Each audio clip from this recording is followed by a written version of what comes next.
The Immortals of Mercury by Clark Ashton Smith. Chapter 1.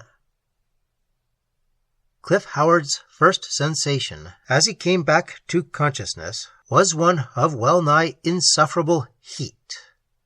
It seemed to beat upon him from all sides in a furnace-like blast, and to lie upon his face, limbs, and body with the heaviness of molten metal. Then, before he had opened his eyes, he became aware of the furious light that smote upon his lids, turning them to a flame-red curtain. His eyeballs ached with the muffled radiation. Every nerve of his being cringed from the pouring sea of incalescence, and there was a dull throbbing in his scalp which might have been either headache induced by the heat or the pain of a somewhat recent blow. He recalled very dimly that there had been an expedition somewhere in which he had taken part, but his efforts to remember the details were momentarily distracted by new and inexplicable sensations. He felt now that he was moving swiftly, borne on something that pitched and bounded against a high wind that seared his face like the breath of hell. He opened his eyes and was almost blinded when he found himself staring at a whitish heaven where blown columns of steam went by like spectral genii. Just below the rim of his vision there was something vast and incandescent, toward which instinctively he feared to turn. Suddenly he knew what it was, and began to realize his situation. Memory came to him in a tumbling torrent of images, and with it a growing wonder and alarm. He recalled the ramble he had taken, alone, amid the weird and scrubby jungles of the twilight zone of Mercury. That narrow belt, warm and vaporous, lying beneath the broiling deserts on which an enormous sun glares perpetually, and the heaped and mountainous glaciers of the planet's nightward side. He had not gone far from the rocket ship, a mile at most, toward the sulphurous, fuming afterglow of the sun, now wholly hidden by the planet's libration. Johnson, the head of that first scientific expedition to Mercury, had warned him against these solitary excursions, but Howard, a professional botanist, had been eager to hasten his investigations of the unknown world in which they had now sojourned for a week of terrestrial time. Contrary to expectation, they had found a low, thin, breathable atmosphere fed by the melting of ice in the variable twilight belt. An air that was drawn continually in high winds toward the sun, and the wearing of special equipment was unnecessary.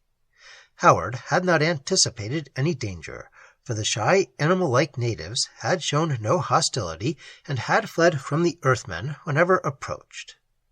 The other life forms, as far as had been determined, were of low, insensitive types, often semi-vegetative, and easily avoided when poisonous or carnivorous. Even the huge, ugly, salamander-like reptiles, who seemed to roam at will from the twilight zone to the scalding deserts beneath an eternal day, were seemingly quite inoffensive. Howard had been examining a queer, unfamiliar growth resembling a large truffle, which he had found in an open space among the pale, poddy, wind-bowed shrubs. The growth, when he touched it, had displayed signs of sluggish animation, and had started to conceal itself, burrowing into the boggy soil.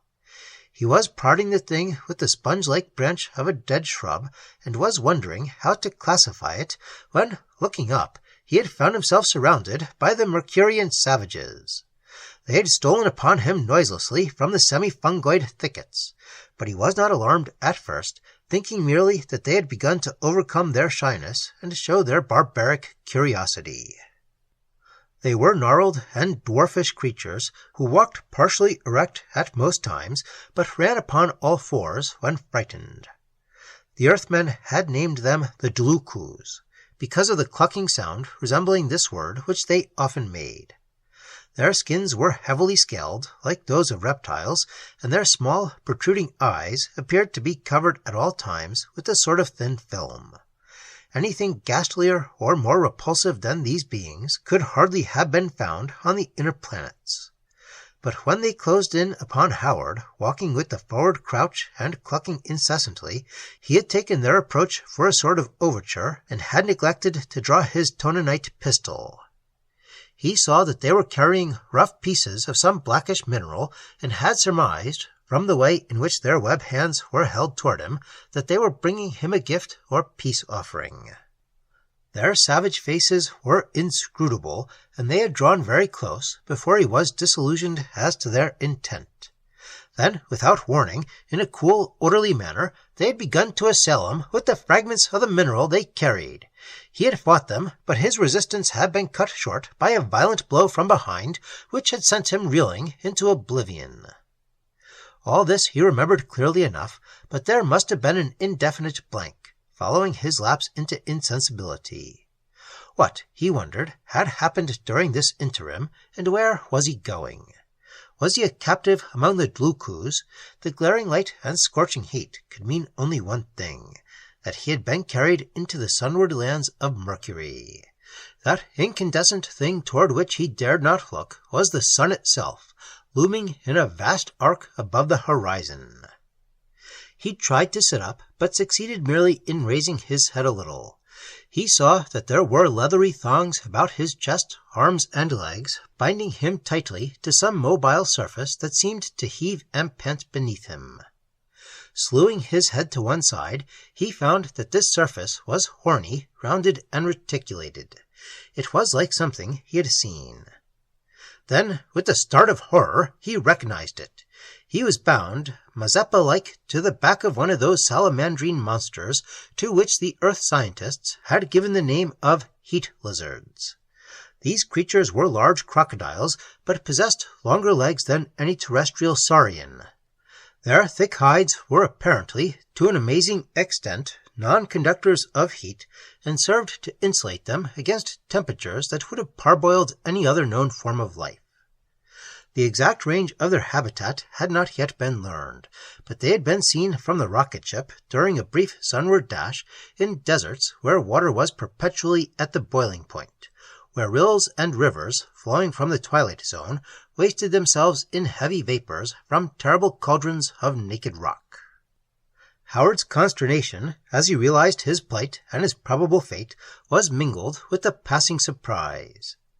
He felt sure that the Dlukus had bound him to the monster's back, and wondered that beings so low in the evolutionary scale should have been intelligent enough to know the use of thongs. Their act showed a certain power of calculation, as well as a devilish cruelty. It was obvious that they had abandoned him deliberately to an awful doom. However, he had little time for reflection. The heat lizard, with an indescribable darting and running motion, went swiftly onward into the dreadful hell of writhing steam and heated rock. The great ball of intolerable whiteness seemed to rise higher momently, and to pour its beams upon Howard like the flood of an opened furnace. The horny mail of the monster was like a hot gridiron beneath him, scorching through his clothes, and his wrists and neck and ankles were seared by the tough leather cords as he struggled madly and uselessly against them. Turning his head from side to side, he saw dimly the horned rocks that leaned toward him from curtains of hellish mist. His head swam deliriously, and the very blood appeared to simmer in his veins. He lapsed at intervals into deadly faintness. A black shroud seemed to fall upon him, but his vague senses were still oppressed by the crushing, searing radiation. He seemed to descend into bottomless gulfs, pursued by unpitying cataracts of fire and seas of molten heat. The darkness of his swoon was turned to immitigable light. At times, Howard came back to full consciousness, and was forced to grit his teeth to avoid screaming with agony. His eyelids seemed to scorch his eyes as he blinked in the blinding refraction, and he saw his surroundings in broken glimpses through turning wheels of fire and blots of torrid color, like scenes from a mad kaleidoscope. The heat lizard was following a tortuous stream that ran in hissing rapids among twisted crags and chasm-riven scarps. Rising in sheets and columns, the steam of the angry water was blown at intervals toward the Earthman, scalding his bare face and hands. The thongs cut into his flesh intolerably when the monster leapt across mighty fissures that had been made by the cracking of the superheated stone. Howard's brain seemed to broil in his head, and his blood was a fiery torrent in his roasted body. He fought for breath, and the breath seared his lungs. The vapors eddied about him in deepening swirls, and he heard a muffled roaring whose cause he could not determine. He became aware that the heat lizard had paused, and, moving his head a little, saw that it was standing on the rocky verge of a great gulf into which the waters fell to an unknown depth amid curtains of steam. His heart and his senses failed him as he struggled like a dying man to draw breath from the suffocating air. The precipice and the monster seemed to pitch and reel beneath him. The vapors swayed vertiginously, and he thought that he was plunging with his weird steed into the unfathomably shrouded gulf. Then, from the burning mist, the hooded forms of white and shining devils appeared to rise up and seize him, as if to receive him into their unknown hell. He saw their strange, unhuman faces. He felt the touch of their fingers with the queer and preternatural coolness on his seared flesh. And then all was darkness. Chapter 2. Howard awoke under circumstances that were novel and inexplicable. Instantly, with great clearness, he remembered all that had occurred prior to his final lapse, but could find no clue to his present situation. He was lying on his back in a green radiance, a soft and soothing light that reminded him of the verdant grass and emerald sea-water of the far-off earth. The light was all about him. It seemed to flow beneath and above him, laving his body with cool ripples that left a sense of supreme well-being. He saw that he was quite naked, and he had the feeling of immense buoyancy, as if he had been rendered weightless. Wondering, he saw that his skin was entirely free of burns, and realized that he felt no pain, no ill effects of any kind, such as would have seemed inevitable after his dread ordeal in the Mercutian desert. For a while he did not associate the green luminosity with any idea of spatial limitation, for he seemed to be floating in a vast abyss. Then suddenly he perceived his error. Putting out his hands, he touched on either side the wall of a narrow vault, and saw that its roof was only a few feet above him. The floor lay at an equal distance beneath, and he himself, without visible support, was reclining in mid-air. The green light, streaming mysteriously from all the sides of the vault, had given him the illusion of unbounded space. Abruptly at his feet, the end of the vault seemed to disappear in a white glory like pure sunlight. Long, sinuous, six-fingered hands reached out from the glow, grasped him about the ankles, and drew him gently from the green-lit space in which he floated. Weight seemed to return to him as his limbs and body entered the dazzling whiteness, and a moment later he found himself standing erect in a large chamber lined with some sort of pale, shimmering metal. Beside him, a strange, unearthly being was closing the panel-like door through which he had been drawn from the emerald-litten vault. And beyond this being, there were two others of the same type, one of whom was holding Howard's garments in his arms. In growing astonishment, Howard gazed at these incredible entities. Each of them was about the height of a tall man, and the physical conformation was vaguely similar to that of mankind, but was marked by an almost godlike beauty and grace of contour, such as could hardly have been found in the most perfect of antique marbles. Nostrils, ears, lips, hands, and all other features and members were carven with well-nigh fantastic delicacy, and the skin of these beings, none of whom wore any sort of raiment, was white and translucent, and seemed to shine with an internal radiance. In place of hair, the full intellectual heads were crowned with a mass of heavy flesh-like filaments, hued with changing iridescence, and tossing and curling with the weird, restless life, like the serpent locks of Medusa. The feet were like those of men, except for long, horny spurs that protruded from the heels. The three entities returned the Earthman's gaze with unreadable eyes, brilliant as diamonds and cold as far-off stars. Then, to complete his amazement, the being who had just closed the door of the vault began to address him in high, flute-sweet tones, which baffled his ears at first, but after a little became recognizable as flawless English. "We trust," said the being, "that you have recovered wholly from your late experience. It was fortunate that we were watching you through our televisors when you were seized by the savages and were bound to the back of the Kroko, the creature known to you as the heat lizard. These beasts are often tamed by the savages, who, being ignorant of the use of artificial heat, make a strange use of the Kroko's proclivities for ranging the terrible sunward deserts. Captives caught from rival tribes, and sometimes even their own kin, are tied to the monsters, who carry them through oven-like temperatures till the victims are thoroughly roasted, or, as you would say, done to a turn.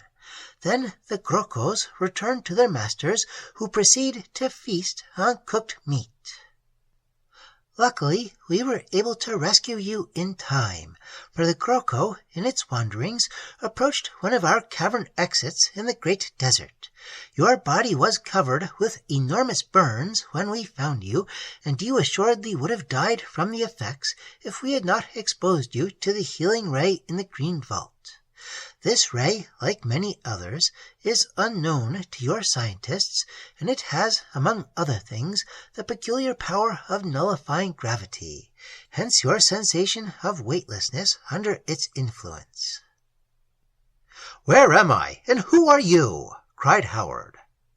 "You are in the interior of Mercury," said the being. "I am Ogver, a savant, and a high noble of the ruling race of this world." He went on in a tone of half-disdainful explanation, as if lecturing to a child. "We call ourselves the Uomnes, and we are an old people, wise and erudite in all the secrets of nature. To protect ourselves from the intense radiations of the sun, which of course are more powerful on Mercury than on the further planets, we dwell in caverns lined with the metallic substance of our own composition. This substance, even in thin sheets, excludes all the harmful rays, some of which can pierce all other forms of matter to any depth. When we emerge to the outer world, we wear suits of this metal, whose name in our language is Maufa. Being thus insulated at all times, we are practically immortal, as well as exempt from disease, for all death and decay in the course of nature are caused by certain solar rays whose frequency is beyond detection of your instruments. The metal does not exclude the radiations that are beneficial and necessary to life, and by means of an apparatus similar in its principle to radio, our underworld is illumined with transmitted sunlight." Howard began to express his thanks to Ogver. His brain was giddy with wonder, and his thoughts whirled in a maze of astounding speculations. Ogver, with a swift and graceful gesture, seemed to wave aside his expression of gratitude.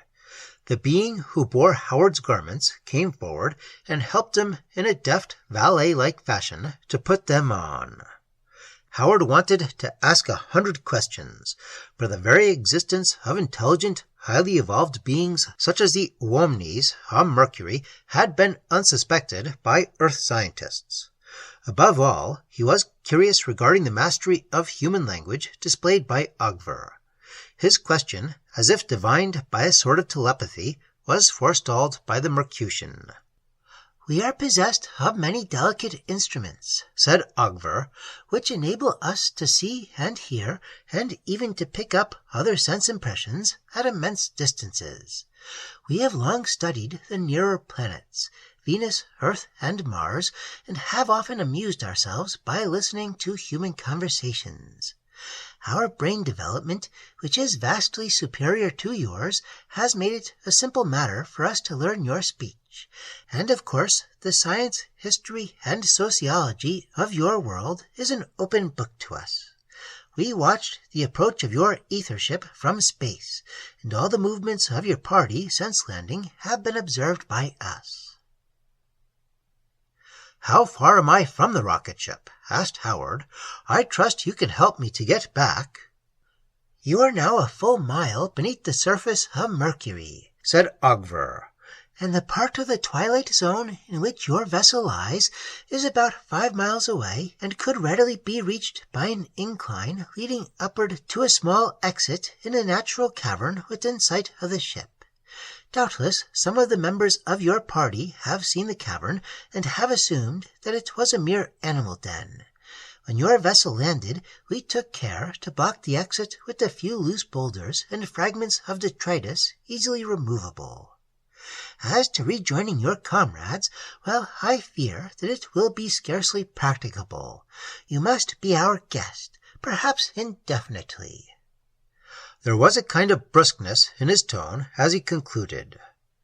"We do not want our existence known to terrestrial explorers. From what we have seen of your world, and your dealings with the people of Mars and Venus, whose territories you have begun to arrogate, we think it would be unwise to expose ourselves to human curiosity and rapacity. We are few in number, and we prefer to remain in peace, undisturbed." Before Howard could frame any sort of protest, there came a singular interruption. Loud and imperious, with clarion-like notes, a voice rang out in the empty air between Ogver and the Earthman. Howard was ungovernably startled, and the 3 Mercutians all seemed to stiffen with rapt attention. The voice went on for nearly a minute, speaking rapidly, with accents of arrogant command. Howard could make nothing of the words, whose very phonetic elements were strange and unfamiliar, but a chill ran through him at something which he sensed in the formidable voice, a something that told of relentless, implacable power. The voice ended on a high, harsh note, and the listening Mercutians made a queer gesture with their heads and hands, as if to indicate submission to a superior will. "Our temporal ruler and chief scientist, Unavodo," said Ogver, "has just spoken from his hall in the lower levels. After hours of deliberation, he has reached a decision regarding your fate. In a sense, I regret the decision, which seems a trifle harsh to me, but the mandates of the Shoal, as we call our ancient ruler, are to be obeyed without question. I must ask you to follow me, and I shall explain as we go along. The order must be executed without delay." In perplexity not unmingled with consternation, Howard was led by Ogver to a sort of inclined hall or tunnel, on which the chamber opened. The tunnel was seemingly interminable, and was lit by brilliant and apparently sourceless light, the transmitted sun rays of which the Mercutian had spoken. Like the chamber, it was lined with a pale metallic substance. An odd machine, shaped like a small open boat and mounted on little wheels or casters, stood before the door on the easy, monotonous grade. Ogver stationed himself in its hollow prow, motioning Howard to follow. When the other Womneys had placed themselves behind Howard, Ogver pulled a sort of curving lever, and the machine began to glide rapidly, in perfect silence, down the interminable hall. "This tunnel," said Ogver, "runs upward to the exit near your vessel, and it leads down to the heart of our underworld realms. If the worst happens, as I fear it may, you will see only the antechambers of our labyrinth of caverns, in which we have dwelt, immune to disease and old age, for so many centuries. I am sorry, for I had hoped to take you to my own laboratories in the nether levels. There you might have served me in certain biological tests." Unavodo, he went on, in calm explanatory tones, has ordered the fusing and casting of a certain quantity of the Maufa alloy to be used in the making of new garments. This alloy, invented eons ago by our metallurgists, is a compound of no less than 6 elements and is made in 2 grades, one for the lining of our caverns and the other exclusively for raiment. Both, for their perfection, require a 7th ingredient, a small admixture of living protoplasmic matter added to the molten metal in the furnace. Only thus, for a reason that is still mysterious to our savants, can the Maufa acquire its full power of insulation against the deadly solar rays. The Maufa, used in comparatively heavy sheets for cavern lining, needs only the substance of inferior life forms, such as the Grokos, the half-animal savages of the Twilight Zone, and various creatures which we catch or breed in our underworld tunnels. But the higher grade of Maufa, employed in light, flexible sheets for suiting, requires the protoplasm of superior life. Regretfully, at long intervals, we have been compelled to sacrifice one of our own scanty number in the making of new metal to replace that which has become outworn. Whenever possible, we select those who in some manner have offended against our laws, but such infringements are rare, and commonly the victim has been chosen by a sort of divination. After studying you closely in his televisic mirror, Unavodo has decided that you are sufficiently high in the evolutionary scale to provide the protoplasmic element in the next lot of Maufa. At least, he thinks that the test is worth trying in the interests of science. However, in order that you should not feel that you are being discriminated against or treated unjustly, you will merely take your chance of being chosen from among many others. The method of selection will be revealed to you in due time. While Ogvar was speaking, the vehicle had sped swiftly down the endless incline, passing several other barge-shaped cars driven by the white, naked Immortals, whose serpentine locks flowed behind them on the air. Occasionally there were openings in the tunnel wall, leading no doubt to side caverns, and after a mile or two they came to a triple branching, where caverns ran upward at reverse angles from the main passage. Horrified and shaken as he was by Ogvar's disclosure, Howard took careful note of the route they were following. He made no reply to the Mercutian. He felt his helplessness in the hands of an alien extra-human race, equipped, it would seem, with scientific knowledge and power to which humanity had not yet attained. Thinking with desperate quickness, he decided it would be better to pretend resignation to the will of his captors.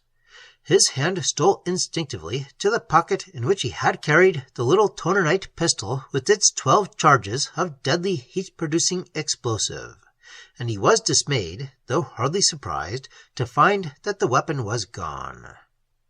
His movement was noted by Ogvar, and a strange sardonic smile flickered across the unhumanly intellectual face of the savant. In his desperation, Howard thought of leaping from the car, but to do this would have meant death or serious injury at the high speed of their descent. He became aware that the incline had ended in a large level cavern with numerous side openings where multitudes of uomnis were passing in and out. Here they left the boat-like vehicle, and Howard was led by Ogvar through one of the side exits into another vast chamber, where perhaps 50 of the white people were standing in silent semicircular rows. These beings were all fronting toward the opposite wall, but many of them turned to watch the Earthman with expressions of unreadable curiosity or disdain, as Ogvar drew him forward to the first of the waiting ranks and motioned him to take his place at the end. Now, for the first time, Howard saw the singular object which the uomnis were facing. Apparently, it was some sort of rootless plant growth with a swollen yellowish bowl or body like that of a barrel cactus. From this body, tall as a man, leafless branches of vivid arsenic green, fringed with the white hispidity, trailed in limp sinuous masses on the cavern floor. Ogver spoke in a piercing whisper. This plant is called the rockolim, and we employ it to choose from a given quota the person who shall be cast into the furnace of molten maufa. You will perceive that, including yourself, there are about 50 candidates for this honor, all of whom, for one reason or another, in varying degrees, have incurred the displeasure of Unavodo, or have given rise to doubt regarding their social usefulness. One by one, you are to walk about the rockolim in a complete circle, approaching well within reach of the sensitive mobile branches, and the plant will indicate the destined victim by touching him with the tips of these branches. Howard felt, as Ogver spoke, the chill of a sinister menace, but in the weirdness of the ceremony that followed, he almost lost his apprehension of personal peril. One by one, from the further end of the row in which he was standing, the silent Uomnes went forward and circled the strange plant, walking slowly within a few feet of the inert branches of poisonous green that resembled sleepy, half-coiled serpents. The rockolim preserved a torpid stillness, without the least sign of animation, as Uomni after Uomni finished his perilous circuit and retired to the further side of the room, there to stand and watch the perambulations of the others. About 20 of the white immortals had undergone this ordeal when Howard's turn came. Resolutely, with a sense of unreality and grotesquerie rather than actual danger, he stepped forward and began his circuit of the living plant. The Uomnes looked on like alabaster statues, and all was utterly still and silent, except for a muffled, mysterious throbbing as of underworld machinery at a distance. Howard moved on in an arc, watching the green branches with a growing tenseness. He had gone half the required distance when he felt, rather than saw, a flash of swift, intense light that appeared to stab downward from the cavern roof and strike the lumpish yellow bowl of the rockolim. The light faded in the merest fraction of time, leaving Howard in doubt as to whether he had really seen it. Then, as he went on, he perceived with startled horror that the trailing tentacular boughs had begun to twitch and quiver, and were lifting slowly from the floor and waving toward him. On and on they came, rising and straightening like a mass of ropey kelp that flows in an ocean stream. They reached him, they slithered with reptilian ease about his body, and touched his face with their venomous-looking tips, clammy and inquisitive. Howard drew back, wrenching himself away from the waving mass, and found Ogver at his elbow. The face of the Mercutian was touched with an unearthly gloating, and his iridescent locks floated upward, quivering with weird restlessness, like the rockolim branches. At that moment it came to Howard that his fate had been predetermined from the beginning, that the swift, evanescent flash of light, proceeding from an unknown source, had perhaps served in some manner to irritate the living plant and provoke the action of its tentacular limbs. Swift anger flared in the Earthman, but he repressed it. He must be cautious, must watch for an opportunity, even the slimmest, of escape. By giving the impression that he was resigned, he might throw his captors off their guard. He saw that a number of new Mercutians, equipped with long, glittering tubes like blowpipes, had entered the cavern and were surrounding him. The companions of his late ordeal had begun to disperse in various directions. "I am sorry," said Ogver, "that the choice should have fallen upon you, but your death will be swift, and the time is near at hand. The fusing must be completed, and the metal must be poured off and cast in thin malleable sheets before the next term of darkness and slumber, which will occur in little more than an hour. During this term, 3 hours out of every 36, the transmitted sunlight is excluded from all our chambers and passages, and most of our machinery, which derives its power from light, is rendered inactive." Chapter 3. In mingled horror and dumbfoundment, Howard was taken through an opposite entrance of the rockolim's cavern and along a sort of hall which appeared to run parallel with the one in which the incline had ended.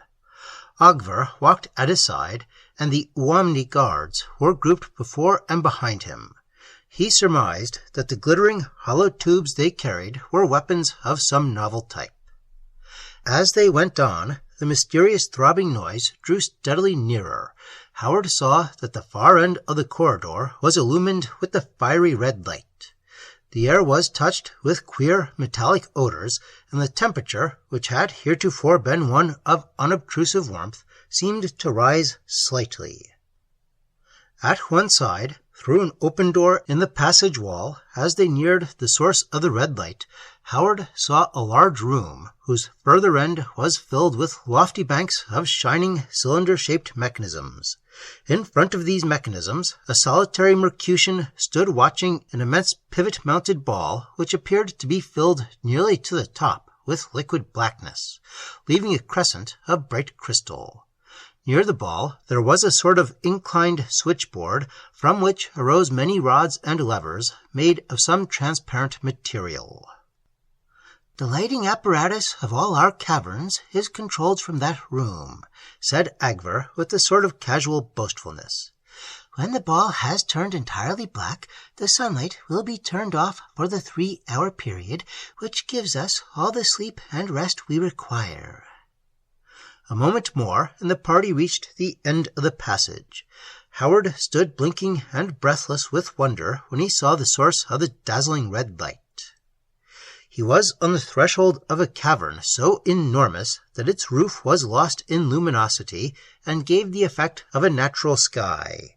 Titanic machines of multiform types, some squat and ungainly, and others like prodigious bulbs or huge inverted funnels, crowded the cavern floor, and in the center, towering above the rest, was a double terrace-like platform of sable stone, 30 feet in height, with many pipes of dark metal that ramified from its 2 tiers to the floor like the legs of some colossal spider. From the middle of the summit, the ruddy light arose in a great pillar.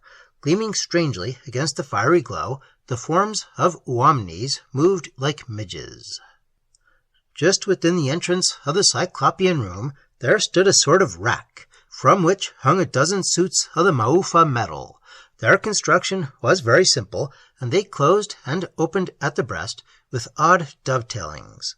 The head was a loose, roomy hood, and the metal had somehow been rendered transparent in a crescent-like strip across the eyes.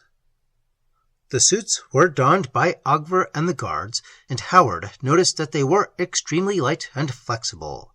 He himself, at the same time, was ordered to disrobe. "The Maufa mixture, during the process of fusing, gives off some dangerous radiations," said Agver. "These will hardly matter in your case, and the suits of finished metal will protect my companions and me against them, even as against the deadly solar rays." Howard had now removed all his clothes, which he left lying near the rack. Still pretending his resignation, but thinking desperately all the while and observing closely the details of his situation, he was led along the crowded floor amid the sinister throbbing and muttering of the strange engines. Steep, winding stairs gave access to the terraced mass of dark stone. The Earthman saw as he went upward that the lower tier was fitted with broad, shallow molds, in which doubtless the metal would run off from the furnace to cool in sheets.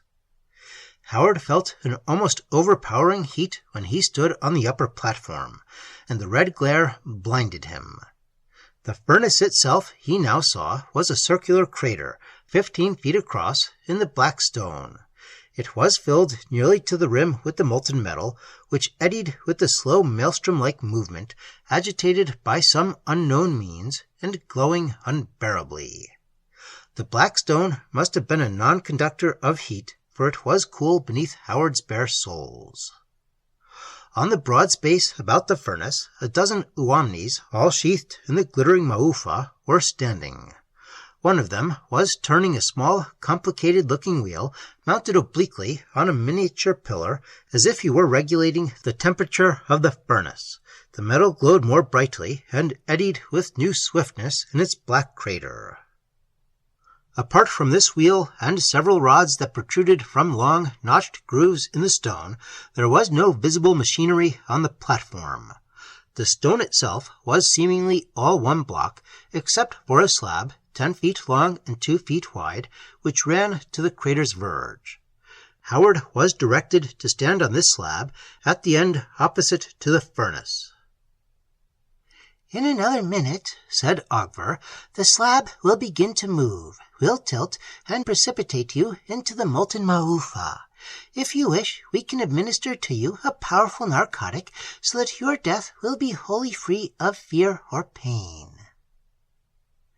Overcome by an unreal horror, Howard nodded his head in mechanical assent, snatching hopelessly at the momentary reprieve. Perhaps, even yet, there might be a chance, though he could have laughed at himself for the impossible notion.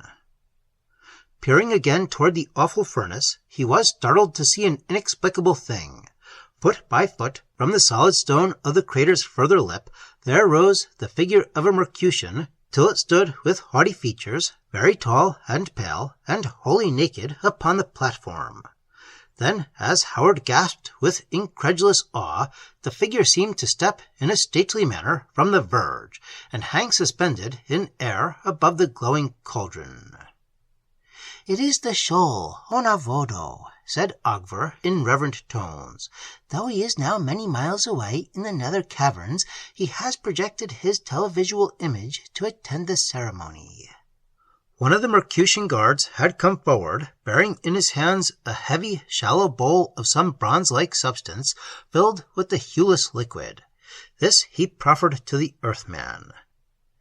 The narcotic acts immediately, said Ogvar, as if in reassurance. Giving a quick, unobtrusive glance about him, Howard accepted the bowl and raised it to his lips. The narcotic was odorless as well as colorless, and had the consistency of a thick, sluggish oil. "Be quick," admonished Ogvar.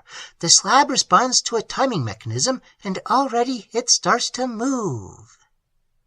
Howard saw that the slab was gliding slowly, bearing him as on a great protruding tongue toward the furnace. It began to tilt a little beneath his feet. Tensing all his muscles, he leapt from the slab and hurled the heavy bowl in the face of Ogvar, who stood close by. The Mercutian staggered, and before he could regain his balance, Howard sprang upon him, and lifting him bodily, flung him across the rising, sliding slab, which bore Ogvar along in its accelerated movement. Stunned by the fall, and unable to recover himself, he rolled from the tilting stone into the white-hot maelstrom, and disappeared with a splash. The liquid seethed and eddied with a swifter motion than before. For a moment, the assembled Oumanis stood like metal statues, and the televisual image of the shoal, standing inscrutable and watchful above the furnace, had not stirred. Leaping at the foremost guards, Howard flung them aside as they started to lift their tubular weapons. He gained the platform's railless verge, but saw that several Oumanis had run to intercept him before he could reach the stairs. It was a 12-foot drop to the second platform, and he feared to leap with bare feet. The strange curving pipes which ran from the upper platform to the main cavern floor offered his only possible means of escape. These pipes were of a darkish metal, perfectly smooth and jointless, and were about 10 inches thick. Straddling the nearest one, where it entered the black stone just below the verge, Howard began to slide as quickly as he could toward the floor. His captors had followed him to the platform edge, and, facing them as he slid, the Earthman saw two of the Immortals aim their weapons at him. From the hollow tubes there issued glowing balls of yellowish fire, which came flying toward Howard. One of them fell short, striking the side of the great pipe and causing it to melt away like so much solder. He saw the dripping of the molten metal as he ducked to avoid the second ball. Others of the Oumanis were leveling their weapons, and a rain of the terrible fire globes fell about Howard as he slid along the pipe's lower portion, where it curved sharply toward the floor. One of the balls brushed his right arm and left an agonizing burn. He reached the floor and saw that a dozen Immortals were descending the platform stairs in great bounds. The main cavern, fortunately, was deserted. The Earthman leapt for the shelter of a huge rhomboidal machine and heard the hiss and drip of liquid metal as the fireball struck behind him. Threading his way among the looming mechanisms, and interposing their bulks as much as possible between himself and his pursuers, Howard made for the entrance through which he had been conducted to the furnace by Ogver. There were other exits from the immense cavern, but these would have led deeper into the unknown labyrinth. He had no clearly formulated plan, and his ultimate escape was more than problematical, but his instincts bade him to go on as long as he could before being recaptured. He had heard the mysterious pounding of the untended mechanisms all about him, but there was no sound from his pursuers, who came on in grim silence, with incredible leaps, gaining visibly upon him. Then, startlingly, as he rounded one of the machines, he found himself confronted by the televisual phantom of the shoal, standing in an attitude of menace, and waving him back with imperious gestures. He felt the awful, burning gaze of eyes that were hypnotic with age-old wisdom and immemorial power, and he seemed to hurl himself against an unseen barrier as he sprang at the formidable image. He felt a slight electric shock that jarred his entire body, but apparently the phantom was capable of little more than visual manifestation. It seemed to melt away, and then it was hovering above and a little before him, pointing out his line of flight to the pursuing Omanis. Passing a large squat cylinder, he came to the rack on which the suits of Maufa had hung. 2 of them still remained. Disregarding his own garments, which lay in a heap nearby, he snatched one of the metal suits from its place and rolled the thin, marvelously flexible stuff into a bundle as he continued his flight. Perhaps somewhere he would have a chance to put it on, and thus disguised, might hope to prolong his freedom, or even to find his way from this tremendous underworld. There was a broad open space between the rack and the cavern exit. Howard's pursuers emerged from the medley of towering mechanisms before he could reach the doorway, and he was forced to dodge another fusillade of the fireballs, which splattered in white-hot fury all around him. Before him, the menacing phantom of the shoal still hovered. Now he had gained the corridor beyond the exit. He meant to retrace the route by which he had come with Ogver, if possible, but as he neared the door through which he had seen the watcher of the darkening globe and the light-controlling mechanisms, he perceived that a number of Mercutians, armed with fire tubes, were coming to intercept his flight in the corridor. Doubtless they had been summoned through some sort of teledition by the furnace tenders. Looking back, he saw that his former guards were closing upon him. In a few moments he would be surrounded and trapped. With no conscious idea other than the impulse to flee, he darted through the open door of the cavern of light machines. The solitary watcher still stood beside the massive ball with his back toward the Earthman. The crystal crescent on the dark globe had narrowed to a thin horn like the bow of a dying moon. A mad, audacious inspiration came to Howard as he recalled what Ogver had told him about the control of the lighting system. Quickly and silently, he stole toward the watcher of the ball. Again the vengeful image of the shoal stood before him, as if to drive him back, and as he neared the unsuspecting watcher, it rose in air and poised above the ball, warning the Omani with a loud, harsh cry. The watcher turned, snatching up a heavy metal rod that lay on the floor, and leapt to meet Howard, raising his weapon for a ferocious blow. Before the rod could descend, the Earthman's fist had caught the Mercutian full in the face, driving him back upon the slanting dial of regulative levers beside the pivot-mounted ball. There was a shivering crash as he fell among the curving crystalline rods, and at the same instant utter overwhelming darkness rushed upon the room and blotted out the banks of gleaming mechanism, the fallen Omani, and the phantom of shoal. Chapter 4. Standing uncertain and bewildered, the Earthman heard a low moaning from the injured Mercutian, and a loud wail of consternation from the corridor without, where the 2 groups of his pursuers had found themselves overtaken by darkness. The wailing ceased abruptly, and except for the moaning near at hand, which still went on, there was absolute silence. Howard realized that he no longer heard the mutter of the strange engines in the furnace room. Doubtless, their operation had in some manner been connected with the lighting system, and had ceased with darkness. Howard still retained the suit of Maufa. Groping about, he found the metal rod that had dropped from the hand of the watcher. It would make a highly serviceable weapon. Grasping it firmly, he started in what he surmised to be the direction of the door. He went slowly and cautiously, knowing that his pursuers would have gathered to await him, or might even be creeping toward him. Listening intently, he heard a faint metallic rustle. Some of the Uomnis, clothed in the Maufa, were coming to seek him in the darkness. His own bare feet were soundless. And, stepping to one side, he heard the rustling pass. With redoubled caution, he stole on toward the door, stretching out one hand before him. Suddenly, his fingers touched a smooth surface, which he knew to be the wall. He had missed the door in his groping. Listening again, he seemed to hear a faint sound on the left, as if he were being followed, and moving in the opposite direction along the wall, he encountered empty space and saw a dim glimmer of seemingly sourceless light. His eyes were growing accustomed to the darkness, and he made out a mass of dubious shadows against the glimmering.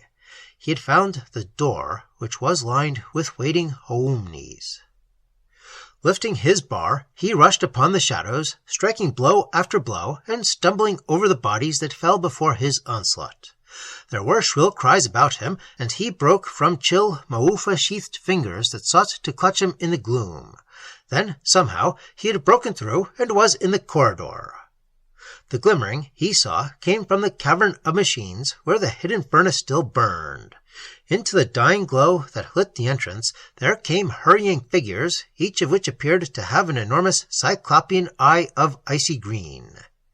Howard realized that more Mercutians, bearing artificial lights, were coming to join the pursuit. Keeping close to the corridor wall, he ran as fast as he dared in the solid blackness toward the cavern of the Rockelim. He heard a stealthy metallic rustling as the foremost Uomnis followed, and glancing back saw them dimly outlined against the remote glow. They came on in a cautious, lagging manner, as if they were waiting for the new contingent with the green lights. After a little, he saw that the two parties had united and were following him steadily. Fingering the wall at intervals as he ran, Howard reached the entrance of the large chamber in whose center stood the Rockelim. The lights were gaining upon him rapidly. Calculating in his mind, as well as he could, the direction of the opposite doorway, giving on the main tunnel that led to the incline, he started toward it. As he went on, he veered a little, thinking to avoid the monstrous plant growth. It was like plunging into a blind abyss, and he seemed to wander for an immense distance, feeling sure that he would reach the opposite wall at any moment. Suddenly, his feet tripped on an unknown obstruction, and he fell at full length, landing on what seemed to be a tangle of great hairy ropes that pricked his bare skin in 1,000 places. Instantly, he knew that he had collided with the Rockelim. The mass of python-like branches lay inert beneath him, without a quiver of animation. Doubtless, in the absence of light, the queer, semi-animal growth was torpid. Pulling himself from the spiny couch on which he had fallen, Howard looked back and perceived the thronging of green lights, cold and malignant as the eyes of boreal dragons. His pursuers were entering the cavern, and would overtake him in a few instants. Still clutching the Maufa garments and the metal bar, he groped across the tangle of branches, pricking his feet painfully at every step. Suddenly, he plunged through to the floor and found that he was standing in an open space where the heavy creepers, descending from the bowl, had parted on either side. Crouching down, as the lights approached him, he found a low, hollow place into which he could crawl beneath the branches, close to the cactus-like stem. The creepers were thick enough to conceal him from casual scrutiny. Lying there, with their prickly weight upon him, he saw through narrow rifts the passing of the green lights toward the outer cavern. Apparently, none of the Mercutians had thought of pausing to examine the mass of Rockelim branches. Emerging from his fantastic hiding place, after all the Uomnis had gone past, Howard followed them boldly. He saw the vanishing of their icy lamps as they entered the outside tunnel. Moving again in utter darkness, he found the exit. There he recovered the running pencils of light cast by the hurrying lamps as their bearers went toward the incline. Following, Howard stumbled against an unseen object, which was either the vehicle used by Ogvar or another of the same type. Probably, in the shutting off of power, these vehicles were now useless. Otherwise, some of them might have been employed by the Earthman's pursuers. Hunters and hunted were on an equal footing, and realizing this, Howard felt for the first time an actual thrill of hope. Going on, with the lights moving steadily before him, he started up the interminable incline which led, perhaps, to freedom. The tunnel was deserted, except for the hunters and their human quarry, and it seemed as if the multitude of Uomnis seen by Howard on his arrival with Ogvar had all retired with the falling of darkness. Perhaps they had to, for the usual 3-hour term of night and repose. The light-bearers appeared to disregard all the side passages that ran from the main tunnel. It occurred to Howard that they were hastening toward the surface exits, with the idea of cutting off his possible escape. Afterward, they would hunt him down at leisure. The incline ran straight ahead, and there was little danger of losing sight of the lights. Howard paused an instant to slip on the suit of Maufa, hoping that it might serve to deceive or baffle his hunters later on. The raiment was easily donned and fitted him quite loosely, but the unfamiliar, intricate method of fastening eluded his untaught fingers. He could not remember quite how it had been done, so he went on with the strange garment open at the breast. The queer elongated heels, made to accommodate the spurs of the Immortals, flapped behind him. He kept, as much as possible, the same relative distance between himself and the Uomnis. Glancing back after a while, he was horrified to see, far down, the tiny green eyes of another group of lights following him. Evidently, others had rallied to the pursuit. It was a long, interminably tedious climb, mile after mile of that monotonous tunnel whose gloom was relieved only by the sinister points of green light. The Mercutians went on at a tireless pace, unhuman and implacable, and only by ceaseless exertion, half walking, half running, could the Earthman maintain his position midway between the companies of lamps. He panted heavily, and a faintness came upon him at times, in which the lights seemed to blur. A great weariness clogged his limbs and his brain. How long it was since he had eaten, he could not know. He was not aware of hunger or thirst, but he seemed to fight an ever-growing weakness. The corridor became a black eternity, haunted by the green eyes of cosmic demons. Hour after hour he went on, through a cycle of sunless night. He lost the sense of time, and his movements became a sort of automation. His limbs were numb and dead, and it was only his relentless will that lived and drove him on. Almost at times he forgot where he was going, forgot everything but the blind, primitive impulse of flight. He was a nameless thing, fleeing from anonymous terror. At last, through the crushing numbness of his fatigue, there dawned the realization that he was gaining a little on the group of lights ahead. Possibly their bearers had paused in doubt or debate. Then suddenly he saw that the lights were spreading out, were diverging and vanishing on either hand, till only 4 of them remained. Dimly puzzled, he went on and came to that triple division of the tunnel which he remembered passing with Ogvar. He saw now that the party of Uomnis had divided into 3 contingents, following all of the branches. Doubtless, each tunnel led to a separate exit. Recalling what Ogvar had said, he kept to the middle passage. This, if Ogvar had spoken truly, would lead to an exit in the twilight zone, not far from the rocket ship. The other tunnels would lead he knew not where, perhaps to the terrible deserts of heat and the piled, chaotic glaciers of the nightward hemisphere. The one he was following, with luck, would enable him to rejoin his comrades. A sort of second wind came to Howard now, as if hope had revived his swooning faculties. More clearly than before, he became conscious of the utter silence and profound mystery of this underworld empire, of which he had seen, was to see, so little. His hope quickened when he looked back and saw that the lights behind him had diminished in number, as if the second party had likewise separated to follow all three of the tunnels. It was obvious that there was no general pursuit. In all likelihood, the smashing of the transmission levers had deranged all the machineries of the Immortals, even to their system of communication. Howard's escape, doubtless, was known only to those who had been present or near at the time. He had brought chaos and demoralization upon this superscientific people. Chapter 5. Mile after mile of that monotone of gloom. Then, with a start of bewilderment, the Earthman realized that the four lights in front had all disappeared. Looking back, he saw that the lamps which followed him had similarly vanished. About, before, and behind there was nothing but a solid tomb-like wall of darkness. Howard felt a strange disconcertment, together with the leaden, crushing return of his weariness. He went on with doubtful, slackening steps, following the right-hand wall with cautious fingers. After a while he turned a sharp corner, but he did not recover the lost lights. There was a draughty darkness in the air, an odor of stone and mineral, such as he had not met heretofore in the Maufa-lined caverns. He began to wonder if he had somehow gone astray. There might have been other branchings of the tunnel which he had missed in his groping. In a blind surge of alarm, he started to run and crashed headlong against the angular wall of another turn in the passage. Half stunned, he picked himself up.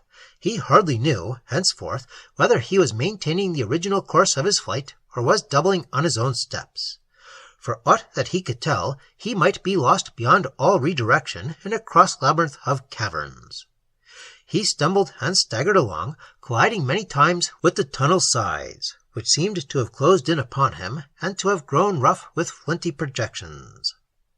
The draught in his face grew stronger, with a smell of water.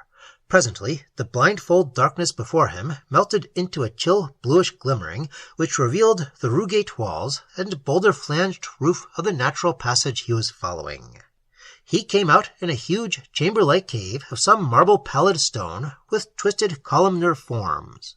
The glimmering, he saw, was a kind of phosphorescence emitted by certain vegetable growths, probably of the thallophytic nature, which rose in thick clusters from the floor, attaining the height of a tall man. They were flabby and fulsome-looking, with abortive branches and pendulous, fruit-shaped nodes of etiolated purple along their puffy whitish-blue stems. The phosphorescence, which issued equally from all portions of these plants, served to light the gloom for some distance around, and brought out dimly the columnaded character of the cavern's further walls. Howard saw, as he passed among them, that the plants were rootless. It seemed that they would topple at a touch, but happening to stumble against one of the clumps, he found that they supported his weight with resilient solidity. No doubt they were attached firmly by some sort of suction to the smooth stone. In the middle of the cave, behind a lofty fringing of these luminous fungi, he discovered a pool of water, fed by a thin trickle that descended through the gloom from a high vault that the phosphorescence could not illumine. Impelled by a sudden, furious thirst, he slid back the Maufa hood and drank recklessly, though the fluid was sharp and bitter with strange minerals.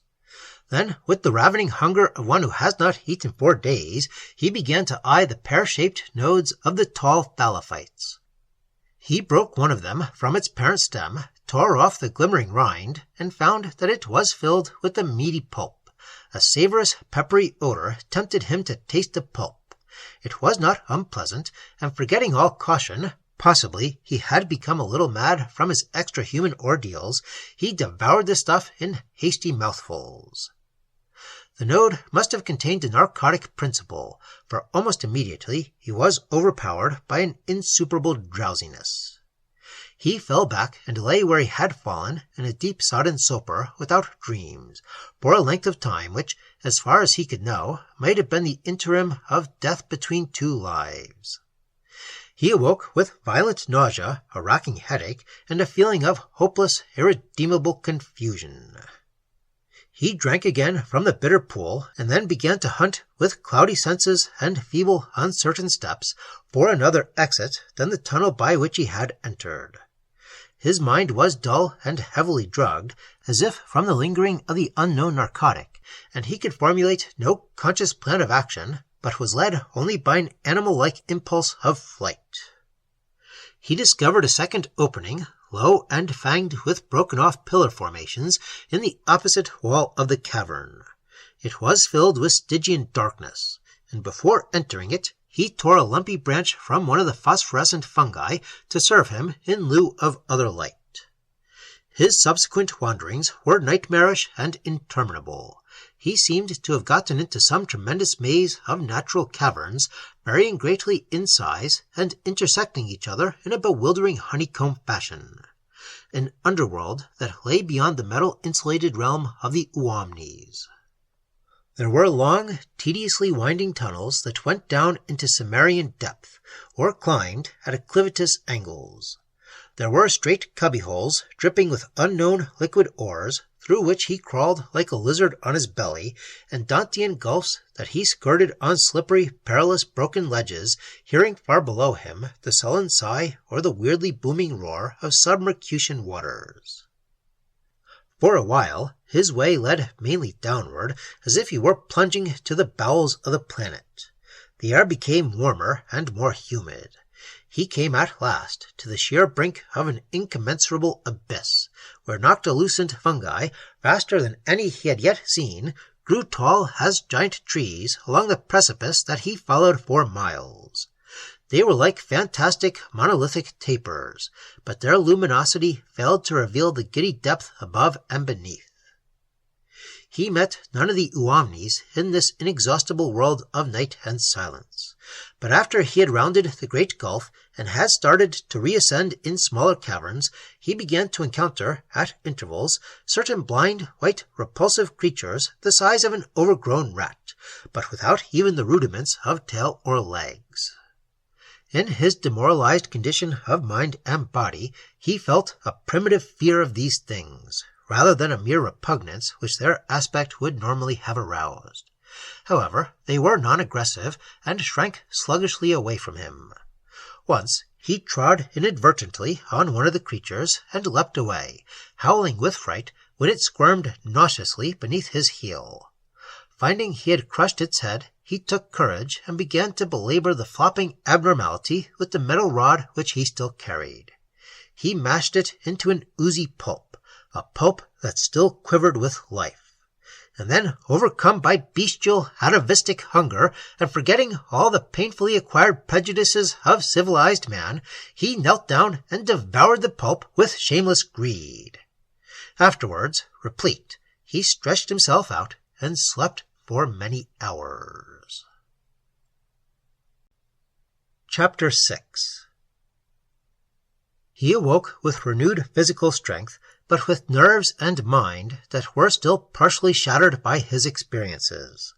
Like a savage who awakens in some primordial cave, he felt the irrational terror of darkness and mystery. His memories were dazed and broken, and he could recall the Uomnes only as a vague and almost supernatural source of fear from which he had fled. The fungus bough, which had served him in lieu of a torch or lantern, was lying beside him in the darkness. With the bough in one hand and the metal rod in the other, he resumed his wanderings. He met more of the white, legless creatures, but he had conquered his fear of them now, and looked upon them only as a possible source of food. He proceeded to kill and eat one of them anon, relishing the worm-soft flesh, as an aborigine would have relished a meal of grubs or white ants. He had lost all notion of the passing of time or its measurement. He was a thing that clambered endlessly on Tartarian cavern slopes or along the brink of lightless rivers and pools and chasms, killing when he was hungry, sleeping when his weariness became too urgent. Perhaps he went on for days, perhaps for many weeks, in a blind, instinctive search for light and outer air. the flora and fauna of the caverns changed. He dragged himself through passages that were wholly lined with bristling, glowing thalophytes, some of which were tough and sharp as if fibered with iron. He came to tepid lakes whose waters were infested by long, agile, hydra-bodied creatures divided into tapeworm segments that rose to dispute his way, but were powerless to harm his maufa-covered limbs with their toothless, pulpy mouths. For a while he seemed to be passing through a zone of unnatural warmth, due, no doubt, to the presence of hidden volcanic activity. There were hot geysers and gulfs from which sultry vapors rose, filling the air with queer, metallic-smelling gases that seemed to burn corrosively in his nostrils and lungs. Some remnant of his former scientific knowledge caused him to recoil from such neighborhoods and retrace his footsteps into caverns free of these gases. Fleeing from one of the mephitic-laden caves, he found himself in a mile-wide chamber, lined with fungi of uncommon exuberance, amid whose luminiferous growths he met with one of his most terrible adventures. A vast and semi-ophidian monster, white as the other life-forms he had met, and equally legless, but owning a single cyclopean phosphoric eye, leapt upon him from an unearthly vegetation and hurled him to the ground with the ram-like impact of its blunt, shapeless head. He lay half-stunned while the monster began to ingest him in its enormous maw, starting with his feet. Seemingly, the metal which he wore was no barrier to its appetite. The creature had swallowed him nearly to the hips when he recovered his senses and realized his frightful predicament. Smitten with hideous terror, howling and gibbering like a caveman, he lifted the metal rod, which his clutching fingers had somehow retained, and struck frantically at the awful head into whose mouth he was being drawn by inches. The blows made little or no impression on the great rubbery mass, and soon he was waist-deep in the monstrous maw. In his dire need, a trace of reasoning power returned to him, and using the rod like a rapier, he thrust it into the immense glaring eye, burying it to his hand, and probably penetrating whatever rudimentary semblance of brain the animal possessed. A pale and egg-like fluid oozed from the broken eye, and the slobbering lips tightened intolerably upon Howard, almost crushing him in what proved to be the death spasm.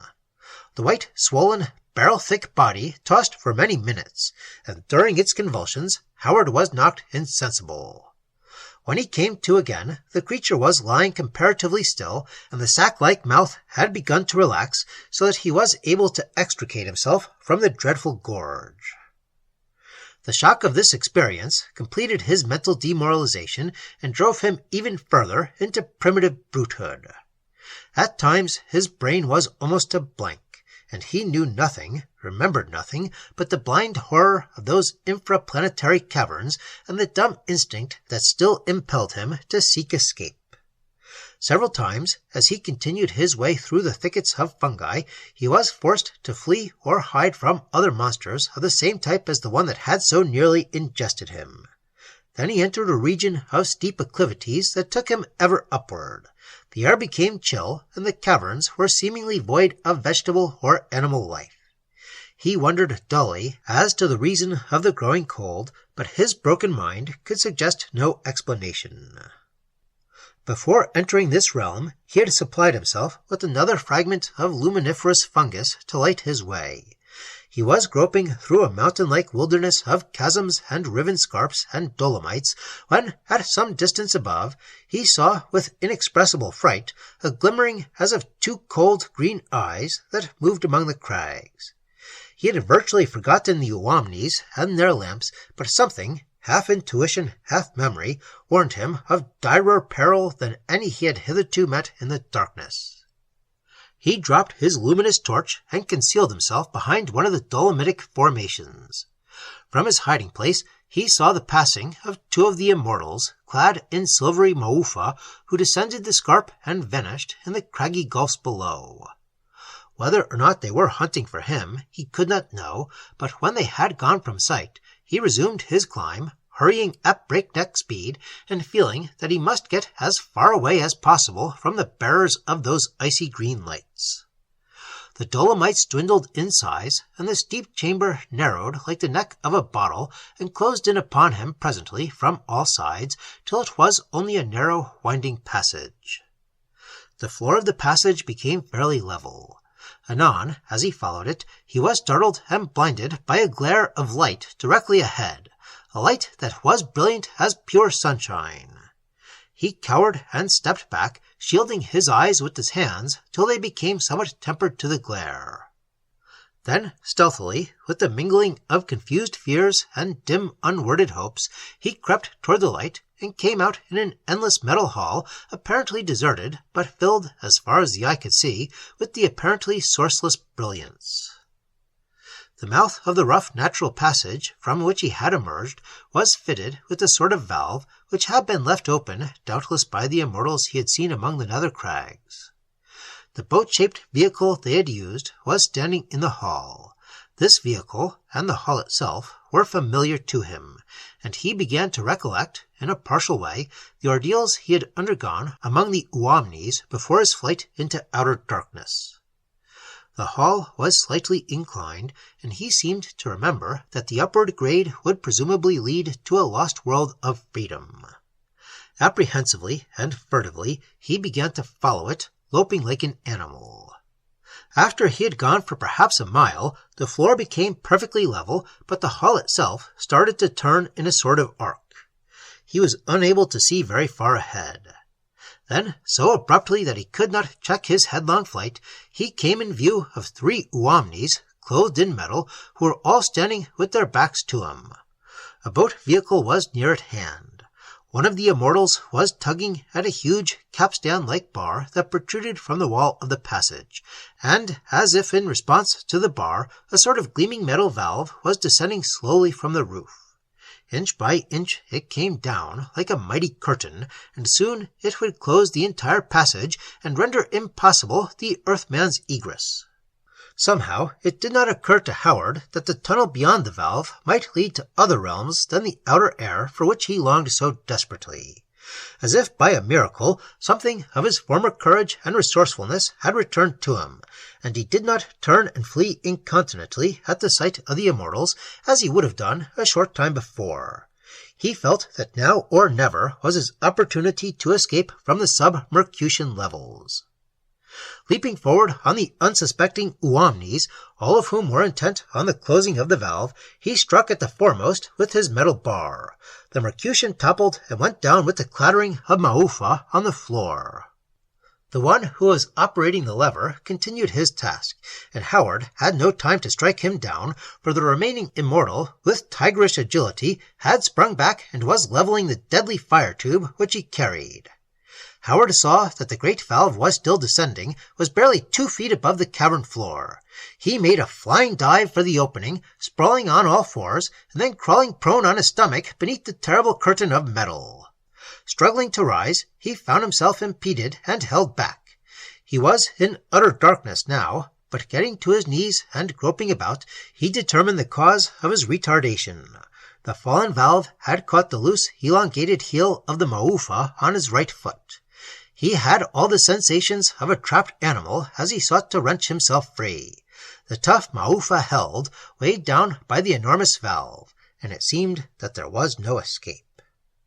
Then, amid his desperation, he somehow remembered that the Maufa armor was open at the breast. Awkwardly and painfully, he managed to crawl forth from it, leaving it there like a discarded lizard skin. Getting to his feet, he raced on in the darkness. He was without light, for he had dropped the phosphorescent bow in his dive under the closing valve. The cavern was rough and flinty to his naked feet, and he felt an icy wind, bleak as the breath of glaciers, that blew upon him as he went. The floor sloped upward, and in places it was broken into stair-like formations, against which he stumbled and fell, bruising himself severely. Then he cut his head cruelly on a sharp stone that projected from the low roof. The wet, warm blood flowed down across his brow and into his eyes. The passage steepened, and the air took on a terrible frigidity. There was no sign of pursuit from the Uomnes, but fearing they would raise the valve and follow him, the Earthman hastened on. He was puzzled by the growing Arctic cold, but the suppositional reason seemed to elude him. His naked limbs and torso were studded with goose-flesh, and he began to shiver with violent ague, in spite of the high speed at which he ran and climbed. Now the cavern stairs were more regular and defined. They seemed to mount forever in the darkness, and growing accustomed to them, he was able to grope his way from step to step with no more than an occasional fall or stumble. His feet were cut and bleeding, but the cold had begun to numb them, and he felt little pain. He saw a dim circular patch of light far above him, and gasping with the icy air, which appeared to grow thinner and more irrespirable, he rushed toward it. Hundreds, thousands of those black glaciated steps he seemed to climb before he neared the light. He came out beneath a sable heaven, crowded with chill, pulseless, glaring stars, in a sort of valley bottom, among the drear, unending scarps and pinnacles, still and silent as a frozen dream of death. They gleamed in the starlight with reflections of myriad-angled ice, and the valley bottom itself was lit by patches of a leprous whiteness. One of these patches fringed the mouth of the incline on whose topmost step the Earthman was standing. He fought agonizingly for breath in the tenuous infra-zero air, and his body stiffened momently with a permeating rigor as he stood and peered in numb bewilderment at the icy mountainous chaos of the landscape in which he had emerged. It was like a dead crater in a world of unspeakable and perpetual desolation where life could never have been. The flowing blood had congealed upon his brow and cheeks. With glazing eyes, he saw, in a nearby cliff, the continuation of the cavern steps. Hewn for some unimaginable purpose by the Immortals, they ran upward in the ice towards the higher summits. It was not the familiar twilight zone of Mercury in which he had come forth. It was the bleak, nightward side, eternally averted from the sun, and blasted with the frightful cold of cosmic space. He felt the pinnacles and chasms close him in, relentless and rigid like some Hyperborean hell. Then the realization of his plight became something very remote and recessive, a dim thought that floated above his ebbing consciousness. He fell forward on the snow with limbs already stiff and unbending, and the mercy of the final numbness grew complete.